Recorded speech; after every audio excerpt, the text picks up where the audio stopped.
আমাদের প্রিয় মাতৃভূমি বাংলাদেশ খুব সেন্সিটিভ এন্ড ক্রুশাল একটা টাইম পার করছে। আমরা আমাদের প্রিয় মাতৃভূমির জন্য আজকের কেপটাউনের বাইতুল কুদস মসজিদ থেকে, মসজিদুল কুদস থেকে দোয়া করি, আল্লাহ তাআলা আমার প্রিয় মাতৃভূমি বাংলাদেশকে হেফাজত করুক। যেটাতে আমার দেশের কল্যাণ, যেটাতে আমার দশের কল্যাণ, আল্লাহ তাআলা সেই ফয়সালা করুক। বাংলাদেশে চাকরির বাজার মন্দা, ব্যবসা করতে গেলে অনেক ঝক্কি ঝামেলা, নিরাপত্তা, এটা সেটা অনেক কিছু বিবেচনা করে আমাদেরকে থাকতে হয়। তার বিপরীতে এখানে আল্লাহ তাআলা আপনাদেরকে প্রতিষ্ঠিত করেছেন। অনেকে এই দেশের ন্যাশনালিটি পেয়েছেন, সাউথ আফ্রিকান ন্যাশনালিটি পেয়েছেন। তারপর ব্যবসায় আপনারা ভালো করছেন, রিজিকের 10 ভাগের 9 ভাগ আল্লাহ ঢুকিয়ে দিয়েছেন ব্যবসার ভেতরে, আলহামদুলিল্লাহ। তো দেশে যারা স্ট্রাগল করছে তাদের তুলনায় তো আমরা অনেক ভালো, কি বলেন? আপনাদের কোনো কমপ্লেন নাই তো? সবসময় কি বলবেন? আলহামদুলিল্লাহ বললে আল্লাহ তাআলা নিয়ামত আরো বাড়িয়ে দিবে। আমি প্রাণ ভরে আপনাদের জন্য দোয়া করি, আল্লাহ তাআলা আপনাদের রিজিকে বারাকা দান করুক, আল্লাহ তাআলা আপনাদের স্বাস্থ্যে বারাকা দান করুক, আপনাদের কর্ম প্রচেষ্টা, আপনাদের অ্যাক্টিভিটি, আপনাদের এঙ্গেজমেন্ট আল্লাহ তাআলা বারাকা দান করুক।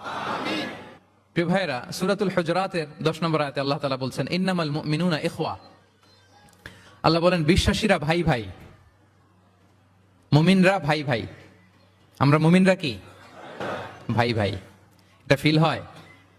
হ্যাঁ, এটা ফিল করতে হবে, শুধু মুখে বললে হবে না। আমরা কিন্তু ভাই ভাই, উই আর ব্রাদার্স ইন ইসলাম। ইন্নামাল মুমিনুনা ইখওয়া, বিশ্বাসীরা ভাই ভাই। ফাআসলিহু বাইনা আখাওয়াইকুম। আর এই ভ্রাতৃত্বের মধ্যে যদি কখনো টানাপোড়েন হয়, বোঝাপড়ায় সমস্যা হয়, বিরোধ হয়, তাহলে মিলমিশ করে দিও, তোমরা সেটা আপোষে মীমাংসা করে দিও। আদেশটা কার? আওয়াজ করে বলুন না, আদেশটা কার? বিশ্বাসীরা ভাই ভাই। এই ভ্রাতৃত্বের বন্ধনে যদি কখনো বোঝাপড়ায় ঝামেলা হয়, বিরোধ হয়, বিবাদ হয়, আপোষে মীমাংসা করে দিও, মিলে যেও। আর ওয়াত্তাকুল্লাহ, আল্লাহকে ভয় করো, লাআল্লাকুম তুরহামুন, তাহলে তোমরা অনুগ্রহ প্রাপ্ত হবে। এই আয়াতটাকে ঘিরে কিছু বার্তা আজকে এই কেপটাউনের এই প্রোগ্রামে আমি শেয়ার করবো ইনশাআল্লাহ। তাহলে প্রথম মেসেজ হচ্ছে আমরা ভাই ভাই, উই অল আর ব্রাদার্স। মুমিনরা ভাই ভাই, আওয়াজ করে বলুন, মুমিনরা আমরা ভাই ভাই। পৃথিবীতে ভ্রাতৃত্ব, ব্রাদারহুড, এটা অনেক ধরনের। 1 নম্বর ভ্রাতৃত্ব হচ্ছে আল উখুয়া আল ইনসানিয়া, মানবিক দিক থেকে ভাই। যারাই মানুষ তারাই ভাই, কারণ আমাদের আদি পিতার নাম, আদি মাতা Adam and Eve. We came from the very same source, same origin. একটা জায়গা থেকে আসছে। সবার বাপ যদি একজন হয়, সবার মা যদি একজন হয়, তো আমরা সবাই কি? সুবহানাল্লাহ পড়বেন না? তাহলে ভ্রাতৃত্বের একটা রূপ হচ্ছে আল উখুয়া আল ইনসানিয়া, মানবিক দিক থেকে ভাই। সেই হিসেবে হিন্দু আমার ভাই, খ্রিস্টানও আমার ভাই, বৌদ্ধ আমার ভাই, নাস্তিক আস্তিক সবাই আমার ভাই। এটা হলো ভ্রাতৃত্বের একটা ধরন। ভ্রাতৃত্বের আরেকটা ধরন হচ্ছে আল উখুয়া আন নাসাবিয়া, বংশীয় ভাই, বংশের সম্পর্ক বা রক্তের সম্পর্ক। যেমন আমার চাচাতো ভাই, খালাতো ভাই, আরো ক্লোজে গেলে আমার আপন ভাই, মায়ের পেটের ভাই, এক রক্তের ভাই, ঠিক কিনা বলেন? এটা গেল 2 নাম্বার, এটা রক্তের সম্পর্ক। তাহলে একটা হচ্ছে মানবিক দিক থেকে সম্পর্ক ভাইয়ের, সবাই ভাই ভাই। আরেকটা হচ্ছে বংশীয় বা রক্তের সম্পর্ক, আমার সিবলিং, শাকিক, আমার আপন ভাই। 2টা গেল। 3 নাম্বার হচ্ছে আল উখুয়া আদ-দীনিয়া, দ্বীনি ভাই। আর আমরা এটা নিয়েই কথা বলছি, আল উখুয়া আদ-দীনিয়া। ইন্নামাল মুমিনুনা ইখওয়াতুন, মুফাসসিরিন ইকরাম বলেছেন ইয়ানি ইখওয়াতুন ফিদ-দীন। মুমিনরা ভাই ভাই হচ্ছে 3 নাম্বার সেন্সে, আমরা দ্বীনি ভাই। আমি আপনাদের কাউকে দেখি নাই, আমাকে হয়তো সোশ্যাল মিডিয়ায় দেখেছেন, কিন্তু সরাসরি হয়তো দেখেন নাই। কিন্তু এই যে আমাদের ভ্রাতৃত্ব, এটা দ্বীনি ভ্রাতৃত্ব, দ্বীনি ভাই। আমরা কি ভাই? এবং ইন্টারেস্টিংলি এই দ্বীনি ভাই বা দ্বীনি ভ্রাতৃত্ব আগের 2টার চেয়ে মজবুত। কখনো কখনো এটা রক্তের সম্পর্ককেও ছাড়িয়ে যায়। সুবহানাল্লাহ পড়েন।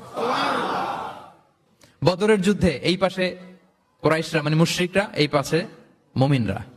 এমনও হয়েছে রাসূল সাল্লাল্লাহু আলাইহি ওয়াসাল্লামের পক্ষে মুমিনদের ওখানে এক ভাই, আর আবু জাহেলের সাথে আরেক ভাই, দ্বন্দ্ব, সংঘাত। এই ভাই ওই ভাইকে হত্যা করেছে দ্বীনের কারণে।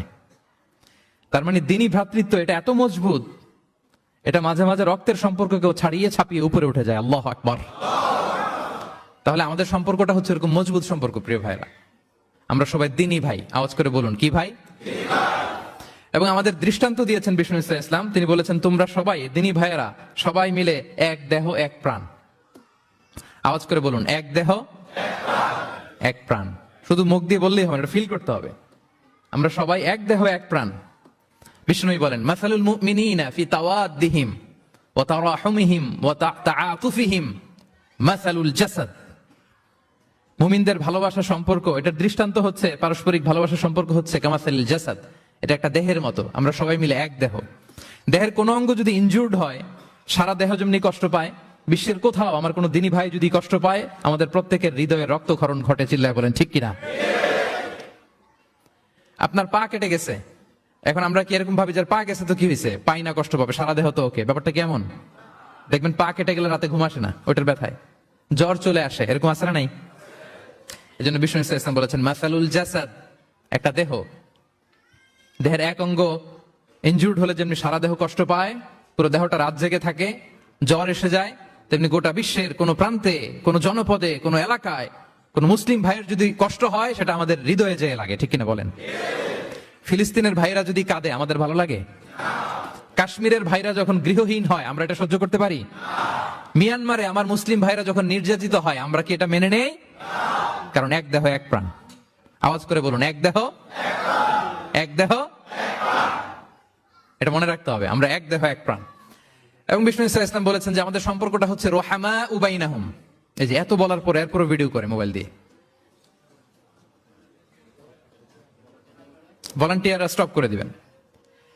এবং বিষ্ণু ইসলাম এটাকে এত গুরুত্ব দিয়েছেন, আমরা যদি কোরআনের দিকে তাকাই, আল্লাহ তাআলা বলেছেন আমাদের সম্পর্কটা হচ্ছে রোহামা উবাইনাহুম। রোহামা, একে অপরের প্রতি আমরা সফট হার্টেড, রহম দিল, একে অপরের প্রতি সফট হার্টেড। কোরআনের অন্য জায়গায় এসেছে বুনিয়ানুম মারসুস, সীসা ঢালা প্রাচীরের মতো আমাদের সম্পর্ক। সুবহানাল্লাহ পড়বেন না? কখনো কখনো হাদিসে এসেছে, এক ভাই হচ্ছে আরেক ভাইয়ের মিরআতুল মুমিন। এক মুমিনের জন্য আরেক মুমিন হচ্ছে আয়না। আয়নার সামনে দাঁড়ালে দেখা যায় যে আমার এখানে একটা দাগ, তারপর আয়নার সামনে দাঁড়ালে আমাকে ঠিক করে নেওয়া যায়, গুছিয়ে নেওয়া যায়। তার মানে আমার সমস্যা, আমার ভুল, আমার খুঁত, আমার স্পট, এটা আয়না বলে দেয়। মুমিনরাও এরকম, এক ভাই আরেক ভাইকে সংশোধন করে দেয়। সুবহানাল্লাহ পড়েন। এবং কোরআন কখনো কখনো আমাদেরকে বলেছে যে ওয়ায়ুসিরুনা আলা আনফুসিহিম ওয়ালাউ কানা বিহিম খাসাসা। ভ্রাতৃত্বের সম্পর্কটা এমন হবে যে নিজের প্রয়োজনের চেয়েও মুমিন ভাই তার অন্য ভাইয়ের প্রয়োজনকে গুরুত্ব দিবে। পড়েন সুবহানাল্লাহ। আমার প্রয়োজন, তারপর আমি না নিয়ে আমার ভাইকে দিব। এরকম নিদর্শন আমাদের মধ্যে আছে না নাই? আপনারা ইয়ারমুকের যুদ্ধের নাম শুনেছেন।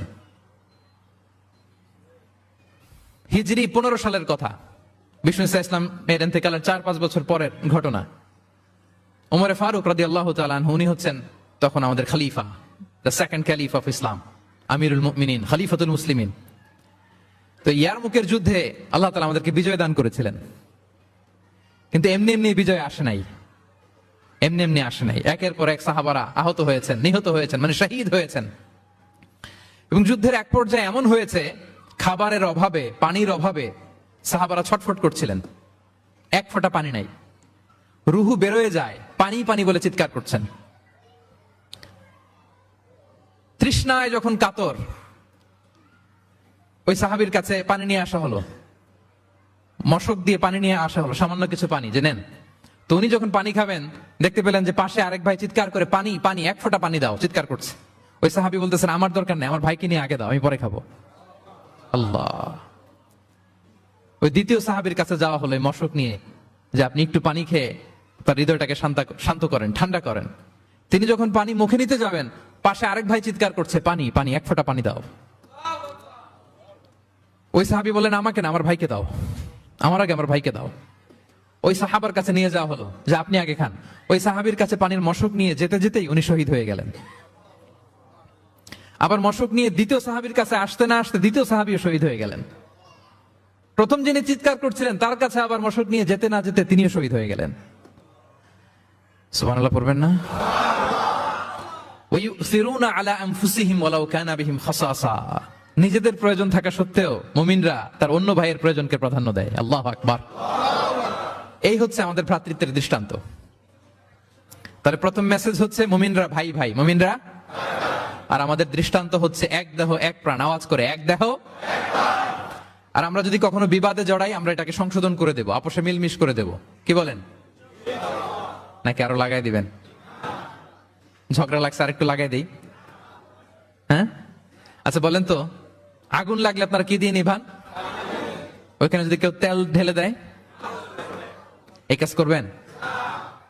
মিলিয়ে দিব আমরা, পারা যাবে তো? প্রিয় ভাইরা, ইউনিটির কোনো বিকল্প নাই, সংঘবদ্ধ থাকার বিকল্প নাই, সুসম্পর্কের কোনো বিকল্প নাই। আজকে যদি আপনি সমাজের দিকে তাকান, দেখবেন আমাদের সম্পর্কগুলো নষ্ট হয়ে যাচ্ছে পারস্পরিক। বাবার সাথে ছেলের সম্পর্ক ভালো না, বৌমার সাথে শাশুড়ির সম্পর্ক ভালো না, ভাইয়ের সাথে ভাইয়ের সম্পর্ক ভালো না, মামাকে দেখলে ভাগিনা সালাম দেয় না, আছে না নাই?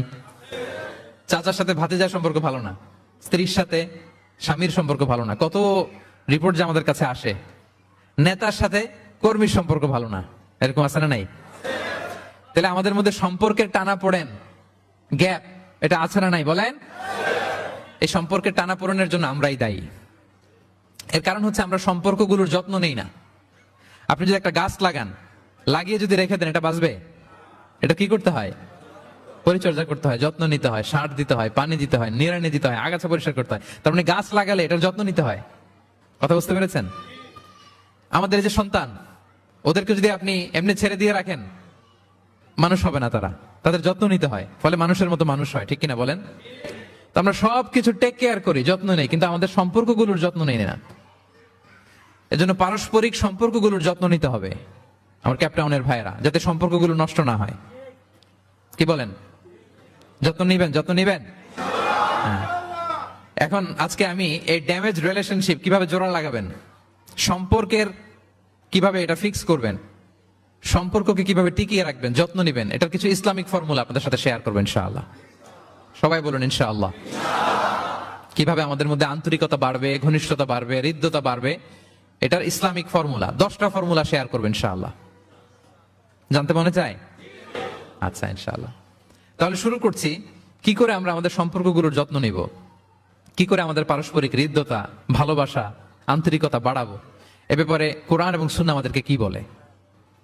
এক নম্বরে, প্রিয় ভাইরা, এক নম্বরে কোরআন আমাদেরকে আমাদের পারস্পরিক হৃদ্যতা, ভালোবাসা বাড়ানোর জন্য যে গাইডলাইন দেয়, সেটা হচ্ছে দেখা হলেই সালাম দাও। দেখা হলেই কি? সালাম। সালাম দিলে সম্পর্ক বাড়ে। আলহামদুলিল্লাহ পড়বেন না? কোরআন বলছে, ফাইদা দাখালতুম বুয়ুতান ফাসাল্লিমু আলা আনফুসিকুম তাহিয়াতাম মিন ইনদিল্লাহি মুবারাকাতান তাইয়্যিবা। তোমরা যখন ঘরে প্রবেশ করবে, তোমরা নিজেদেরকে সালাম দাও, মানে বলো আসসালামু আলাইকুম। এটা হচ্ছে তাহিয়াতাম মিন ইনদিল্লাহ, আল্লাহর পক্ষ থেকে অভিবাদন পদ্ধতি। এটা আল্লাহ শিখিয়েছেন। গ্রিটিংস, আমরা তো বলি হ্যালো, হাই, তারপর গুড মর্নিং, গুড ইভিনিং, এগুলো বলি, কিন্তু আল্লাহ শিখিয়েছেন আসসালামু আলাইকুম। আদম আলাইহিস সালামকে যখন আল্লাহ তাআলা তৈরি করলেন, 60 হাত লম্বা করে বানালেন। কয় হাত? আপনি কয় হাত? আপনিও 60 হাত। আমাদের হাতে রাফলি 3.5 হাত। কিন্তু আদম আলাইহিস সালাম তিনি লম্বায় কত ছিলেন? তো আদম আলাইহিস সালাম যখন সৃষ্টি হলেন, তখন আল্লাহ তাআলা আদম আলাইহিস সালামকে বললেন, আদম তুমি সালাম দাও। কি দাও? ফেরেশতারা বসা ছিল, সাল্লিম আলা উলাইকান নাফার, সালাম দাও। ওই যে, এই যে মোবাইল দিয়ে ভিডিও করে আল্লাহ তাআলা আদম আলাইহিস সালামকে বললেন সালাম দাও। আওয়াজ করে বলুন, কি দাও? হে আদম তুমি বলো আসসালামু আলাইকুম। আদম আলাইহিস সালাম বললেন আসসালামু আলাইকুম। তো আল্লাহ বললেন, এটা তোমার এবং তোমার পরবর্তী পৃথিবীতে যারা আসবে, তোমাদের অভিবাদন পদ্ধতি, গ্রিটিং, স্যালুটেশনস দেয়ার সিস্টেম। কেন বললেন? কারণ শয়তান অহংকারের কারণে বিতাড়িত হয়েছে। আল্লাহ চান যে আদম আলাইহিস সালাম যেন বিতাড়িত না হন। বিষ্ণু বলেন, আল বাদিউ বিসসালামি বারিউম মিনাল কিবর, যে আগে আগে সালাম দেয় তার হৃদয় থেকে অহংকার টেনে ছেড়ে ফেলে দেয় কে? আগে সালাম দিবেন, আপনার হৃদয় অহংকার মুক্ত হয়ে যাবে। তা আল্লাহ তাআলা চাইলেন ইবলিস যেই ভুল করেছে, আদম যেন সেটা না করে, আদমের হৃদয় যেন আগে থেকে অহংকার মুক্ত থাকে। তাই সৃষ্টির পরে আল্লাহ তাআলা আদম আলাইহিস সালামকে বলেন, আদম তুমি সালাম দাও। পড়েন আল্লাহু আকবার। তাহলে পারস্পরিক ভালোবাসা, হৃদ্যতা বাড়ানোর 1 নম্বর পদ্ধতি হচ্ছে সালাম। 1 নম্বর পদ্ধতি কি? আগে দিবেন না পরে? অনেকে বসে থাকে যে আমার আগে দেখ। আমি তো বাইরে দেখলাম খুব ঠান্ডা, কিন্তু এখানে এত ক্রাউড, এখন তো ঘামতেছি রীতিমতো। থাক প্রিয় ভাইয়েরা, অসুবিধা নেই, থাক। আগে দিবেন না পরে? বাসায় যে এখন আসতে হয়ে গেছে সাউন্ড। হ্যাঁ আচ্ছা, ভাবিরাও উপরে আছে, দুই পক্ষে আমার ব্যালেন্স করে বলতে হবে। ভাবিরা ট্রাই করবেন, ভাবিরা যেন আগে দিতে পারেন, আর ভাইরা আপনারাও ট্রাই করবেন, আপনারা যেন আগে দিতে পারেন। সালাম নিয়ে আমরা কম্পিটিশন করব, কে কার আগে দিতে পারে, ঠিক কিনা? আমি আপনাদেরকে আবারও সালাম দিচ্ছি, আসসালামু আলাইকুম ওয়া রাহমাতুল্লাহ। তাহিয়াতাম মিন ইনদিল্লাহি মুবারাকাতান তাইয়্যিবা, আল্লাহর পক্ষ থেকে এটা অভিবাদন, মুবারাকা বরকতময়, তাইয়্যিবা এটা পবিত্র বাণী, শান্তির বাণী। অনেকে বলে হুজুর ঘরে শান্তি নাই, ঘরে তো শান্তির বাণী তো আপনি ঢুকানি না, ঘরে আসবে কোত্থেকে? শান্তির পায়গাম তো ঢুকাতে হবে, আর শান্তির পায়গামের নাম হচ্ছে সালাম। শান্তির পায়গামের নাম কি? তাহলে ঘরে সালামের চর্চা, আপনি ভাবিকে দিবেন, ভাবি আপনাকে দিবে, আপনি বাচ্চাকে দিবেন, বাচ্চা আপনাকে দিবে, সবাই সবাইকে আগে দেওয়ার চেষ্টা করবো, নাকি বসে থাকবেন? পারবেন? ঠিক আছে, তাহলে পারস্পরিক সম্প্রীতি, হৃদ্যতা, ভালোবাসা বাড়ানোর 1 নম্বর ফর্মুলা হচ্ছে সালাম। 1 নম্বর ফর্মুলা, আমি কিন্তু জিজ্ঞেস করবো আবার শেষে, এজন্য কান দুটো খরগোশের কানের মতো খাড়া করে আমার দিকে তাকিয়ে থাকুন। 1 to 1, brain to brain, mobile নাই, ভিডিও নাই, ক্যামেরা নাই, শুধু এভাবে চাতক পাখির মতো তাকিয়ে থাকেন, দেখবেন যে সিনা বা সিনা এলেম আসছে এভাবে, হৃদয় থেকে হৃদয়ে, নাকি মোবাইল থেকে মোবাইলে? এখন তো মোবাইল থেকে মোবাইলে এলম এসেছে, সিনা থেকে সিনা, 1 to 1, ব্রেন টু ব্রেন। তাহলে হৃদ্যতা, সম্পর্ক, ভালোবাসা এটা বাড়ানোর 1 নম্বর ইসলামী ফর্মুলা কি? এবং বিষ্ণু ইসলাম বলেছেন, এই সালাম যদি দাও তাহলে তোমাদের পারস্পরিক ভালোবাসা বাড়বে। তিনি বললেন, আওয়ালা আদুল্লুকুম আলা শাইইন ইযা ফাআলতুমুহু তাহাব্বাবতুম, হে সাহাবীরা, আমি কি তোমাদেরকে একটা টিপস শিখাই দিব না, যেটা করলে তোমাদের মধ্যে ভালোবাসা বাড়বে? সাহাবারা বললেন, অবশ্যই শিখাবেন। বিষ্ণু ইসলাম বললেন, আফশুস সালামা বাইনাকুম, যদি চাও নিজেদের ভালোবাসা বাড়ুক তো বেশি বেশি সালাম দাও। সরাসরি বিষ্ণু ইসলাম এটাই বলেছেন, নিজেদের মধ্যে ভালোবাসা বাড়াতে চাইলে কি দিবা? সালাম দিবা। তাহলে 1 নম্বর ফর্মুলা আমরা জেনে গেলাম, আমাদের হৃদ্যতা, ভালোবাসা এটা বাড়াতে চাইলে আমরা সালাম দিব। অনেকদিন ধরে কথা বলেন না, ভুল করছেন, আপনি সালাম দিবেন, আপনি শুরু করবেন। অনেকে বলে আমি করবো কেন, ভুল তো সেই করছে, দোষ তো ওর, আমি কথা কমু কেন, এরকম অভিমান আছে না? এই অভিমান আর গো ধরে বসে থাকবেন, আর আওয়াজ করে বলেন থাকবেন, বরং কি করবেন? তাহলে গেল ভালোবাসা, হৃদ্যতা, সম্পর্ক ভালো করার প্রথম পদ্ধতি হচ্ছে সালাম, আমরা সালাম দিব পরস্পরকে। গেল 2 নাম্বার টিপস বা ফর্মুলা হচ্ছে স্মাইলিং ফেসে থাকা, মানে মুচকি হাসির একটা ভাবে থাকা সব সময়, এটা সুন্নাহ। মুচকি হাসি, কি হাসি? প্রিয় ভাইরা খেয়াল রাখবেন, হাসি এটা কিন্তু ইতিবাচক ভাবে সংক্রামক, মানে এটা ছড়ায়। আমি হেসে হেসে কথা বললে শ্রোতাও একটু হাসি খুশি ভাব, আমি গোমরামুখ, আপনারাও গোমরামুখ, এরকম হয় না? এবং দেখবেন যে সব সময় একটু স্মাইলিং ফেসে থাকে তাকে সবাই পছন্দ করে। কথা বলেন ঠিক কিনা? হাসি এটা পজিটিভলি সংক্রামিত হয়, ছড়ায়, অন্যকে প্রভাবিত করে, এবং মানসিক স্বাস্থ্যের সাথে হাসির সম্পর্ক আছে। যারা গোমরামুখ থাকে এরা অসুস্থ থাকে বেশি, আর যারা হাসি খুশি থাকে এরা সুস্থ থাকে বেশি। এজন্য হাসবেন তো, নাকি চেহারা গোমরা করে রাখবেন? এ দেখছেন সবার মধ্যে একটা হাসি হাসি ভাব চলে আসছে, আলহামদুলিল্লাহ বলেন। তাহলে পারস্পরিক সম্প্রীতি, ভালোবাসা বাড়ানোর পদ্ধতি হচ্ছে কারোর সাথে কথা বললে, দেখা হলে আমরা একটা স্মাইলিং ফেসে থাকবো, মুচকি হাসি। হাসি 3 ধরনের, আমার ক্যাপটাউনের ভাইরা, কয় ধরনের? একটা হচ্ছে কাহকাহা, অট্ট হাসি, এটা জায়েজ নাই। এই যে আমরা ছোটবেলায় আলিফ লালার মধ্যে, এই আলিফ লালার দত্ত হা হা হা হা করে একটা হাসি দিত না, এই হা হা হা করে এই হাসি দেয়া যাবে না, নিষেধ। উদাহরণ দেওয়ার জন্য আমি বললাম আর কি। আচ্ছা, আরেকটা হচ্ছে আদ-দেহেক। আদ-দেহেক মানে স্বাভাবিক হাসি, একটু দাঁত দেখা যায়, এটা জায়েজ, এটা দেয়া যাবে। সবচেয়ে ভালো এন্ড রেকমেন্ডেড এন্ড সুন্নাহ হচ্ছে তাবাসসুম, মুচকি হাসি। আল্লাহু আকবার। বিষ্ণু ইসলামের চেহারা মোবারকের মধ্যে সব সময় মুচকি হাসির একটা রেশ তো ওনার ঠোঁটে লেগেই থাকতো। সাহাবী আব্দুল্লাহ ইবনে হারিস রাদিয়াল্লাহু তাআলা আনহু বর্ণনা করেন, তিনি বলেন, মা রাআইতু আহাদান আকসারা তাবাসসুমান মিন রাসূলিল্লাহি সাল্লাল্লাহু আলাইহি ওয়াসাল্লাম। তিনি বলেন, আমি আমার জীবদ্দশায়, আমার জীবনে রাসূল সাল্লাল্লাহু আলাইহি ওয়াসাল্লামের চেয়ে বেশি কাউকে মুচকি হাসি অবস্থায় থাকতে দেখি নাই। সব সময় মুচকি হাসি, একটা স্মাইলিং ফেস থাকবেন, নাকি গোমরা মুখ থাকবেন? হ্যাঁ, কি করবেন? মুচকি হাসি। এবং আপনি আপনার ভাইয়ের দিকে তাকিয়ে মুচকি হাসি যদি দেন, বিষ্ণু সাল্লাল্লাহু আলাইহি ওয়াসাল্লাম বলেন, তাবাসসুমুকা ফি ওয়াজহি আখিকা সাদাকা, your smile to your brother it's a charity. তুমি তোমার ভাইয়ের দিকে তাকিয়ে যে মুচকি হাসি দাও, এটা দিলেও সাদাকার সওয়াব হয়ে যায়। আপনি দিলেন হাসি, আমলনামায় যুক্ত হলো কি? সাদাকা। হ্যাঁ, বিষ্ণু সাল্লাল্লাহু আলাইহি ওয়াসাল্লাম বলেছেন, তুমি কোন কাজকে লা তাহকিরান্না মিনাল মারুফি শাইআ, কোন কাজকে ছোট করে দেখবে না, কোন নেক আমলকে। যদিও তুমি তোমার ভাইয়ের চেহারার দিকে মুচকি হাসি দিয়ে তাকাও, এটাও সাদকা দেওয়ার সওয়াব। তাহলে আমরা কারোর সাথে যখন কথা বলবো, দেখা হবে, আমরা একটা স্মাইলিং ফেসে থাকবো, গোমরা মুখে থাকবো না। কি বলেন, পারা যাবে? সব সময় স্মাইলিং ফেস, মুচকি হাসি। বিষ্ণু সাল্লাল্লাহু আলাইহি ওয়াসাল্লাম মুচকি হাসতেন। যে মুচকি যারা হাসি তাদেরকে সবাই পছন্দ করে। মুখটা যদি গোমরা করে কেউ রাখে, দেখতে ভাল লাগে? কথা বলতে ভাল লাগে? দেখবেন অনেক বড়দেরকে বাচ্চারা ভয় পায়, কাছে যায় না। কেন বলেন তো? গম্ভীর থাকে। আবার অনেক মানুষের কাছে তাকে দেখলেই বাচ্চারা দৌড়ে কোলে কোলে উঠতে যায়, আছে না নাই? Smiling face. এই যে আমাদের শেখ মঈনুদ্দিন আজকে আমার সাথে একটা সফরে ছিল, দেখি যেই বাচ্চাকে দেখে বলে come on come on, give me hug, give me hug. তো এই মানুষকে বাচ্চারা ভালো না বেসে পারবে? সুবহানাল্লাহ, এরকম হইতে হবে। বিষ্ণু সাল্লাল্লাহু আলাইহি ওয়াসাল্লামকে বাচ্চারা দেখলে খুব খুশি হতো, কোলে বসতে চাইতো। এক বাচ্চা তো কোলে বসে পেশাবি করে দিছে। সুবহানাল্লাহ পড়বেন না? বিষ্ণু সাল্লাল্লাহু আলাইহি ওয়াসাল্লাম নাতনিদেরকে কোলে নিয়ে নফল নামাজ পড়তেন। উমামা বিনতে যায়েদ, উমামা বিনতে যায়নাব, বিষ্ণু সাল্লাল্লাহু আলাইহি ওয়াসাল্লামের কন্যা যায়নাবের মেয়ে, মানে বিষ্ণু সাল্লাল্লাহু আলাইহি ওয়াসাল্লামের নাতনি উমামাকে নিয়ে বিষ্ণু সাল্লাল্লাহু আলাইহি ওয়াসাল্লাম একবার নফল নামাজ পড়েছেন। কান্না করে, কান্না থামাই না, নানা ভাইয়ের কোলে থাকবে তো উনি কোলে রেখেই আল্লাহু আকবার। রুকু দেওয়ার সময় পাশে রেখে রুকু, সেজদা, ওঠার সময় আবার কাঁদতেছে তো আবার কোলে নিয়ে আবার কেরাত। সুবহানাল্লাহ। তো আমরা সবাই স্মাইলিং ফেসে থাকবো আজকে থেকে, ক্যাপটাউনের ভাইয়েরা। একসাথে আওয়াজ করে বলুন ইনশাআল্লাহ। হৃদ্যতা, ভালোবাসা বাড়ানোর টিপস কয়টা বললাম? 1 নম্বরে সালাম, 2 নম্বরে মুচকি হাসি। দেখছেন সবাই মুচকি হাসি দিয়ে আছে। আচ্ছা, 3 নাম্বার হচ্ছে কাউকে ওয়েলকাম করা।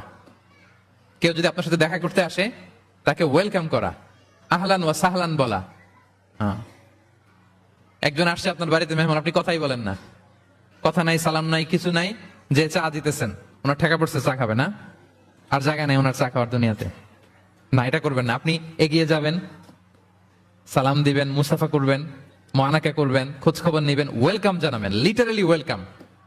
এরকম যদি করেন, যদি ওয়েলকাম বলেন, তাকে আনার জন্য এগিয়ে যান, হি ফিল লাইক, মানে আপনি তাকে দেখে খুশি, you are very happy to see him and you love his presence here. সে আসছে, আপনি খুশি, তার কোম্পানিটা ভালো লাগতেছে, এটা সে ফিল করবে। এজন্য কেউ আসলে, আপনার ওয়ার্ক প্লেসে যদি আসে, আপনার বাসায় যদি আসে, আপনার সাথে দেখা করতে যদি আসে, আপনি এগিয়ে তাকে সালাম দিয়ে ওয়েলকাম করবেন। কি করবেন? পারা যাবে? বিষ্ণু সাল্লাল্লাহু আলাইহি ওয়াসাল্লাম লিটারালি এই ওয়েলকাম শব্দটা ব্যবহার করতেন। এজন্য আমি চুজ করেছি, পিক করেছি ওয়েলকাম। তিনি বলতেন মারহাবান। মারহাবান আরবিতে কি বলতেন? মারহাবান। আমরা যে বলি বাংলায় আহলান ওয়া সাহলান ওয়া মারহাবান, এই বিষ্ণু সাল্লাল্লাহু আলাইহি ওয়াসাল্লাম লিটারালি মারহাবান শব্দটা ব্যবহার করতেন। এগুলোকে কার্টিসি বলে। এগুলোকে কি বলে? Social manner, কার্টিসি। দেখেন বিষ্ণু সাল্লাল্লাহু আলাইহি ওয়াসাল্লাম আমাদেরকে কিভাবে কার্টিসি শেখায়, কিভাবে সোশ্যাল ম্যানার শেখায় আমাদেরকে। বিষ্ণু সাল্লাল্লাহু আলাইহি ওয়াসাল্লাম সরাসরি মারহাবান বলতেন, স্বাগতম জানাতেন, যাতে করে ওই লোকটা ভালো ফিল করে, সে বোঝে যে তাকে দেখে আপনি হ্যাপি। বলেন তো, রাসূল সাল্লাল্লাহু আলাইহি ওয়াসাল্লামের সময়কালে ইসলামের সবচেয়ে বড় শত্রু কে ছিল? আবু জাহেল। তার ছেলের নাম কি কেউ বলতে পারেন? ইকরামা। ইকরামা অনেক যুদ্ধে মুসলমানদের বিরুদ্ধে ছিল, মক্কা বিজয় পর্যন্ত ইসলাম ধর্ম গ্রহণ করে নাই, অনেক সাহাবাকে হত্যা করেছে। রাসূল সাল্লাল্লাহু আলাইহি ওয়াসাল্লাম যখন মক্কা বিজয় করলেন, সে ভাবলো এবার তো আমার খবর আছে। সে পালালো, পালাতে পালাতে ইয়ামান চলে গেছে। তখন এক মহিলা সাহাবী রাসূল সাল্লাল্লাহু আলাইহি ওয়াসাল্লামকে বললেন, ইয়া রাসূলুল্লাহ, আপনি যদি আমাকে অনুমতি দেন, আমি ইকরামাকে খুঁজে বের করব, আপনার কাছে নিয়ে আসবো। রাসূল সাল্লাল্লাহু আলাইহি ওয়াসাল্লাম বললেন, যাও, ইকরামাকে আমি আমান দিলাম, সিকিউরিটি দিলাম। এই মহিলা সাহাবী যে খুঁজে নিয়ে আসলো, ইকরামাকে কনভিন্স করলো। ইকরামা লজ্জিত হয়ে বিষ্ণু সাল্লাল্লাহু আলাইহি ওয়াসাল্লামের কাছে আসলো। কত বড় শত্রু! বিষ্ণু সাল্লাল্লাহু আলাইহি ওয়াসাল্লামের অনেক আত্মীয়কে হত্যা করেছে, সাহাবাদেরকে শহীদ করে দিয়েছে, আবু জাহেলের সন্তান। তো সে যখন লজ্জিত হয়ে উঠে চড়ে বিষ্ণু সাল্লাল্লাহু আলাইহি ওয়াসাল্লামের কাছে আসলো, বিষ্ণু সাল্লাল্লাহু আলাইহি ওয়াসাল্লাম তাকে দেখে প্রথম যে কথাটা বললেন সেটা হচ্ছে মারহাবান বির রাকিবিল মুহাজির। মারহাবান বির রাকিবিল মুহাজির, মানে welcome to the riding migrant. সুবহানাল্লাহ। মানে হে ঘোর সাওয়ার মাইগ্রেন্ট হিজরতকারী ইকরামা, তোমাকে ইসলামে সুস্বাগতম। লিটারালি এই শব্দটা ব্যবহার করেছেন, মারহাবান। তাহলে বলেন তো, সে আশ্বস্ত হয়েছে না? শত্রু যদি আমান দেয়, এই দেশে ওই দেশ যুদ্ধ, ওই দেশ যদি বলে তোমার আমি মারবো না, আসো আমার এলাকায়, আমি যদি ঢুকি, আমার একটা ভয় থাকবে না? বিদ্রোহ তো করতে পারে, কি বলেন? বিষ্ণু ইসলাম দেখা মাত্রই বললেন, মারহাবান বির রাকিবিল মুহাজির, welcome to the riding migrant. সুবহানাল্লাহ। ওইখানেই দাঁড়িয়ে ইকরামা বলল, আশহাদু আল্লা ইলাহা ইল্লাল্লাহ ওয়া আশহাদু আন্না মুহাম্মাদুর রাসূলুল্লাহ। শাহাদা পড়ে মুসলমান হয়ে গেল। তাহলে কারোর সাথে দেখা হলে তাকে ওয়েলকাম করতে হবে। আপনার মনে হতে পারে বিশেষ কারণে তাকে মারহাবান বলছে, এমনি হয়তো বিষ্ণু ইসলাম বলতো না ঘরে বাইরে, না, ইভেন ঘরে কাছের মানুষদেরকেও তিনি মারহাবা বলতেন। ইভেন ওনার মেয়ে ফাতেমা রাদিয়াল্লাহু তাআলা আনহা, নিজের মেয়ে, এর মারহাবা বলা দরকার আছে? এই ফাতেমা আসলে বলতো মারহাবা। সুবহানাল্লাহ নাই? আম্মা জান আয়েশা রাদিয়াল্লাহু তাআলা আনহা বর্ণনা করেন যে একবার আমাদের বাসায় ফাতেমা আসলো, নবীর মেয়ে। আর ফাতেমার হাঁটাটা ছিল নবীর হাঁটার মতো। আমি হাদিস বলে আবার বাংলা বেশি বললে সময় লেগে যাবে। ফাতেমার হাঁটা ছিল নবীর হাঁটার মতো। ফাতেমা যখন আসলো, ফাতেমাকে দেখে বিষ্ণু ইসলাম বললেন, মারহাবান বিবনাতি, মারহাবান বিবনাতি, ওয়েলকাম টু মাই ডটার। হে আমার কন্যা ফাতেমা, তোমাকে ওয়েলকাম। আপনি আপনার মেয়েকে দেখে বলছেন কখনো? আপনার ছেলেকে বলেন, আপনার ওয়াইফকে বলেন মারহাবান, ওয়েলকাম, স্বাগতম? এমন হয় না যে আপনি রয়ে গেছেন কেপটাউনে, ভাবি বেড়াতে গেছে দেশে 2 মাসের জন্য, এরপর ভাবি আসলো, আপনি এয়ারপোর্টে ফুল নিয়ে দাঁড়িয়ে রইলেন, দেখা মাত্র কি বলবেন? Welcome to Cape Town. কি পারবেন না? ভাবিরা কিন্তু উপরতলায় বড্ড খুশি হয়ে যাচ্ছে, বলবেন। আবার ভাবিরাও অনেকদিন পরে আপনার হাজবেন্ডকে যখন পাবেন, আসবে, বলবেন ওয়েলকাম, তোমাকে সুস্বাগতম। পারা যাবে? রাসূল সাল্লাল্লাহু আলাইহি ওয়াসাল্লামের চাচাতো বোন, নাম উম্মে হানি, আবু তালেবের কন্যা। বিদায় মক্কা বিজয়ের সময় রাসূল সাল্লাল্লাহু আলাইহি ওয়াসাল্লাম মক্কায় গোসল করতেছিলেন এক বাসায়। ফাতেমা রাদিয়াল্লাহু তাআলা আনহা একটা পর্দা টেনে দিলেন, উনি পানি ঢালতেছেন, গোসল করেন। হঠাৎ কে যেন ঘরে ঢুকলো। বিষ্ণু সাল্লাল্লাহু আলাইহি ওয়াসাল্লাম বললেন, কে? ওনার কাজিন চাচাতো বোন উম্মে হানি বললেন, আমি উম্মে হানি। বিষ্ণু সাল্লাল্লাহু আলাইহি ওয়াসাল্লাম পর্দার এপাশ থেকে গোসল করতেছে, উনি বলতেছেন, মারহাবান বি Umme Hani, welcome, welcome Umme Hani to my house. আল্লাহু আকবার। এবং ফরেন যত ডেলিগেশন আসতো, বিদেশি প্রতিনিধি, তাদের প্রত্যেককে বিষ্ণু সাল্লাল্লাহু আলাইহি ওয়াসাল্লাম বলতেন মারহাবান বিল কওম ও মারহাবান বিল ওয়াফদি গায়রা খাযায়া ওয়ালা নাদামা। যত ডেলিগেশন আসতো এদেরকে বলতেন welcome, welcome to Medina city, আসেন, ওয়েলকাম। তাহলে প্রিয় ভাইরা, আমাদের পারস্পরিক সম্পর্ক, হৃদ্যতা, ভালোবাসা বাড়ানোর 3 নম্বর ফর্মুলা হচ্ছে, কেউ আমার বাসায় আসলে, কেউ আমার অফিসে আসলে, কেউ আমার সাথে দেখা করতে আসলে, আমি তাকে ওয়েলকাম করব। কি করব? মনে থাকবে তো? কয়টা গেল? 1 নম্বর কি ছিল? 2 নম্বর, 3 নম্বর ওয়েলকাম। আচ্ছা, আপনাদের কষ্ট হচ্ছে? 4 নম্বর হচ্ছে ভালোবাসা আর হৃদ্যতা বাড়ানোর 4 নম্বর পদ্ধতি হচ্ছে, কারো কোনো ভালো গুণ দেখলে ওটা এপ্রিসিয়েট করা।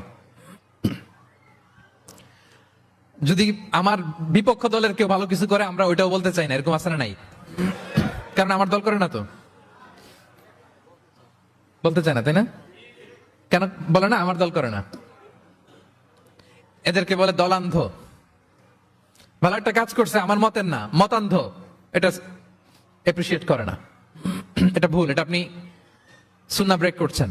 সুন্নাহ হচ্ছে যে দলের হোক, যে মতের হোক, এমনকি ভিন্ন ধর্মী হোক, ভালো করলে এটা ক্রেডিট দিতে হবে, ভালো করলে এপ্রিসিয়েট করতে হবে, কমপ্লিমেন্ট দিতে হবে। আমরা অন্যের ভালো কাজের স্বীকৃতি দিতে চাই না, কার্পণ্য করি, ক্রেডিট দিতে চাই না, প্রশংসা করি না। আমরা গুণমুগ্ধ হই কিন্তু গুণগ্রাহী হতে চাই না। কারো একটা ভালো গুণ দেখে আমি ভিতরে ভিতরে এত সুন্দর, কিন্তু বলি না, প্রকাশ করি না, এটা ঠিক না।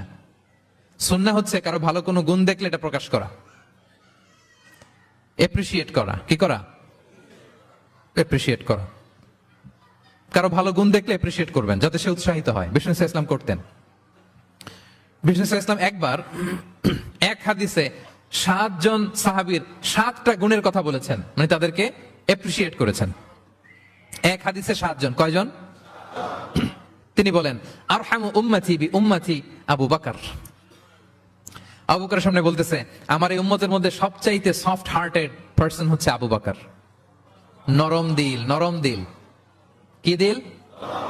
বিষ্ণু ইসলাম যখন ইন্তেকাল করলেন, ওনাকে খলিফা বানানো হলো। তো খলিফাই তো ইমাম মসজিদে নববীর।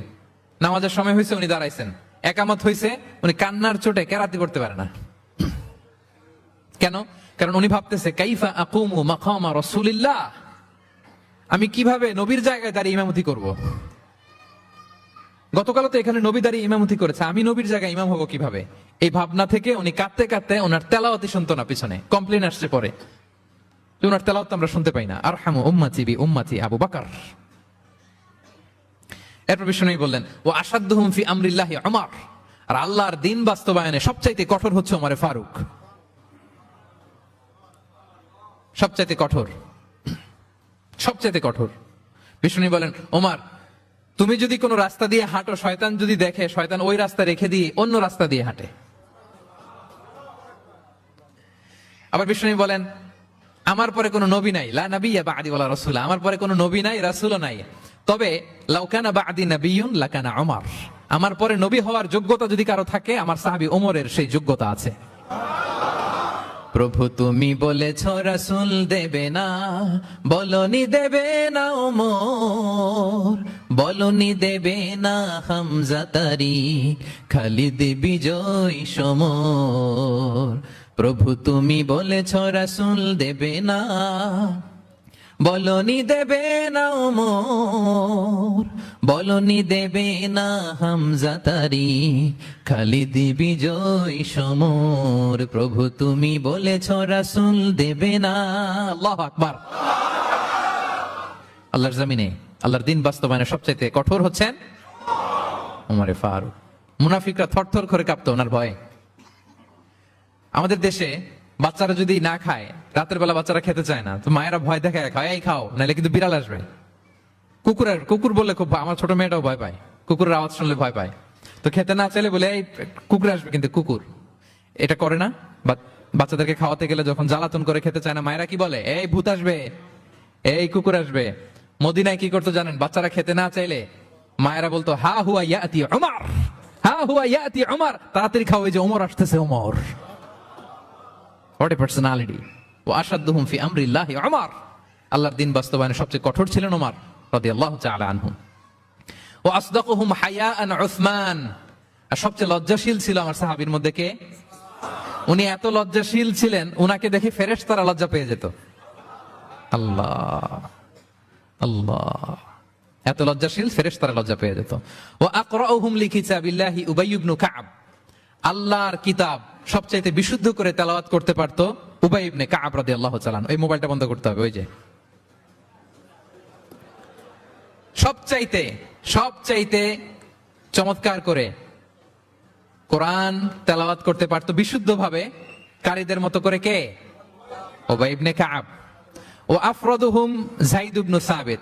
ফারায়েজের বিধিবিধান, মানে বাবা মারা গেলে সন্তান যে ওয়ারিস হয়, the law of inheritance, এটার ব্যাপারে এক্সপার্ট সাহাবী হচ্ছে যায়েদ ইবনে সাবিত রাদিয়াল্লাহু তাআলা আনহু। ওয়া আ'লামুহুম বিল হালালি ওয়াল হারামি মুআয ইবনে জাবাল। আর আমার সাহাবাদের মধ্যে হালাল হারামে স্পেশালিস্ট হচ্ছে মুআয ইবনে জাবাল। ওয়া ইন্না লিকুল্লি উম্মাতিন আমিন ওয়া আমিনু হাযিহিল উম্মতি আবু উবাইদা ইবনুল জাররাহ। সব উম্মতের মধ্যে একজন বিশ্বস্ত গার্ডিয়ান থাকে, আমার উম্মতের মধ্যে বিশ্বস্ত গার্ডিয়ান সাহাবীর নাম হচ্ছে আবু উবাইদা ইবনে জাররাহ। সুবহানাল্লাহ পড়ে। আচ্ছা, ওই সাহাবীদের সামনে দাঁড়িয়ে বিশ্বনবী যখন এই অ্যাপ্রিসিয়েশন দিচ্ছে, বলেন তো সাহাবীদের কেমন লাগতেছে? কেমন লাগতেছে? আল্লাহ, অ্যাপ্রিসিয়েশন দিচ্ছে তো এলাকার মেয়র, তাই না?